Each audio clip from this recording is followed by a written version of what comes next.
मानता ही है। इसलिए साथियों, पूना पैक्ट ने हमारे लोगों का, हमारे महापुरुषों का जो राष्ट्रव्यापी आंदोलन था वो तबाह और बर्बाद कर दिया। कुछ लोग कहते हैं कि जो लोग पूना पैक्ट का धिक्कार कर रहे हैं वो सेपरेट इलेक्टोरेट की मांग करना चाहते हैं। साथियों, सेपरेट इलेक्टोरेट की मांग करने के लिए अंग्रेज भारत में होना चाहिए।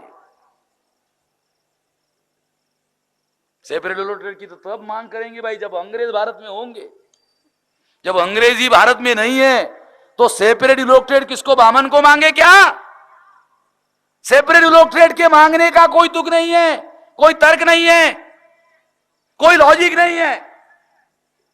मैं सेपरेट इलेक्टोरेट की बात जो है ये लॉजिकल नहीं मानता हूं, तर्कसंगत नहीं मानता हूं। और सेपरेट इलेक्टोरेट सेपरेट नेशन नहीं है। सेपरेट इलेक्टोरेट ए रिप्रेजेंटेशन का तरीका है with in the territory of India. ये देश हमारा, ये मुल्क हमारा, ये जमीन हमारी, ये धरती हमारी, ये सब कुछ हमारा है। यहां का टुकड़ा हमको नहीं चाहिए, ये सब कुछ हमारा है भाई। इसकी बचाने की जिम्मेवारी भी हमारी, इसको बढ़ाने की जिम्मेवारी भी हमारी, इसका विकास करने की जिम्मेवारी भी हमारी।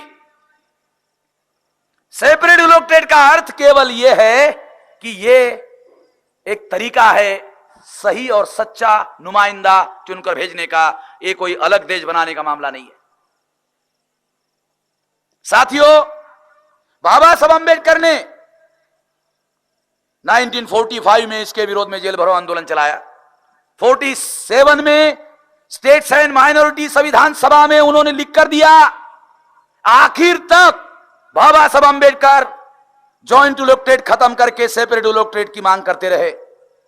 26 जनवरी 1950 को जब सेपरेट इलेक्टोरेट नहीं मिला और जॉइंट इलेक्टोरेट के तौर पर बाबा साहब अंबेडकर को चुनाव लड़ना पड़ा 1953 में, वो चुनाव के बाद उनके सारे कैंडिडेट सारे देश भर में चुनाव हार गए। उसके बाद 1955 में इन सारी परिस्थिति का बाबा साहब अंबेडकर ने समीक्षा की और समीक्षा करने के बाद शेड्यूल कास्ट फेडरेशन के नेशनल वर्किंग कमेटी में बाबा साहब अंबेडकर ने रेजोल्यूशन पास किया, भाषण नहीं, नेशनल एग्जीक्यूटिव कमेटी में रेजोल्यूशन पास किया कि पॉलिटिकल रिजर्वेशन समाप्त कर दिया जाए। पॉलिटिकल रिजर्वेशन समाप्त होना चाहिए। ये बाबा साहब अंबेडकर का रेजोल्यूशन है और ये रेजोल्यूशन लागू करने के लिए हम लोग आजाद भारत में लड़ाई करेंगे। सेपरेट इलेक्टोरेट मांगने के लिए नहीं, पॉलिटिकल रिजर्वेशन खत्म करने के लिए हम लोग मांग नहीं आंदोलन करेंगे। ये बाबा साहब अंबेडकर का रेजोल्यूशन अगर वो जिंदा होते तो इसको लागू करने के लिए वो आंदोलन करते, वो नहीं है, इसलिए इसको लागू करने के लिए हम लोग आंदोलन करेंगे। आंदोलन का मकसद होगा अगर दलाल और भड़वे, अगर ये रिप्रेजेंटेशन खत्म हुआ तो हमारा राष्ट्रव्यापी जन आंदोलन निर्माण होगा। अगर हमारे दलाल और भड़वे प्रतिनिधि रहे तो हमारे जो भोले भाले लोग हैं वो दलाल और भड़वों को अपना नेता मानते रहेंगे और उनके साथ हमारा मांस लगा रहेगा। और अगर ऐसा होता है तो हमारा राष्ट्रव्यापी जन आंदोलन निर्माण नहीं हो सकता। ये कोई साधारण बात नहीं है जो मैं कह रहा हूं, ये बहुत फंडामेंटल बात है।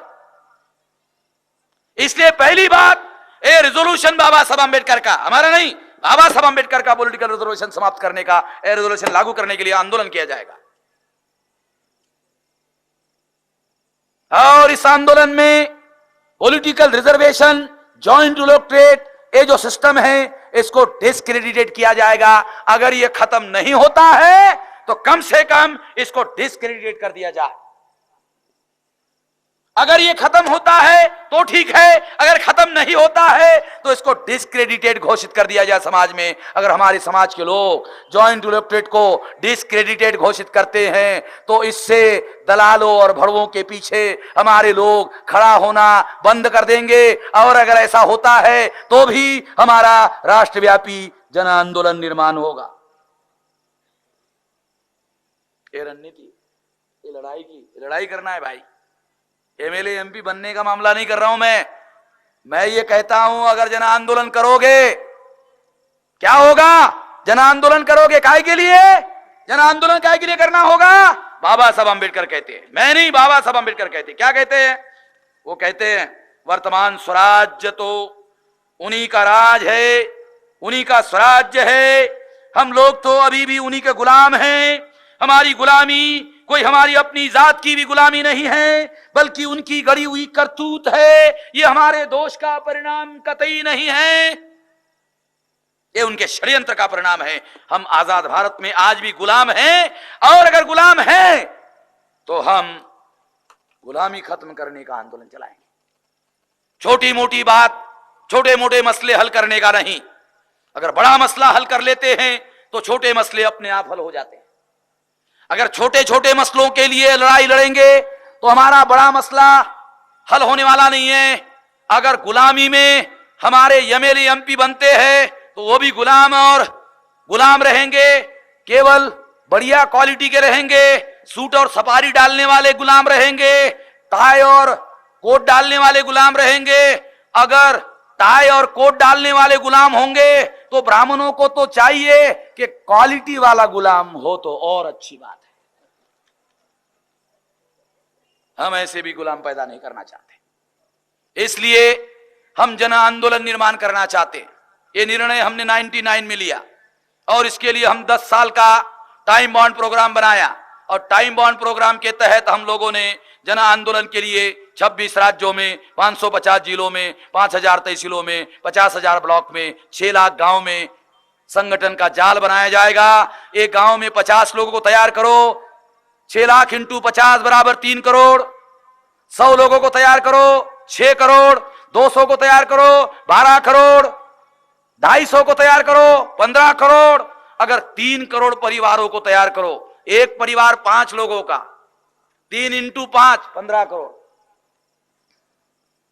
अगर 3 करोड़, महाराष्ट्र के 9 करोड़ से ज्यादा लोग हैं, महाराष्ट्र में भी 3 करोड़ लोग इकट्ठा किए जा सकते, मगर मैं 3 करोड़ लोग 6 लाख गांवों के कहना चाहता हूं।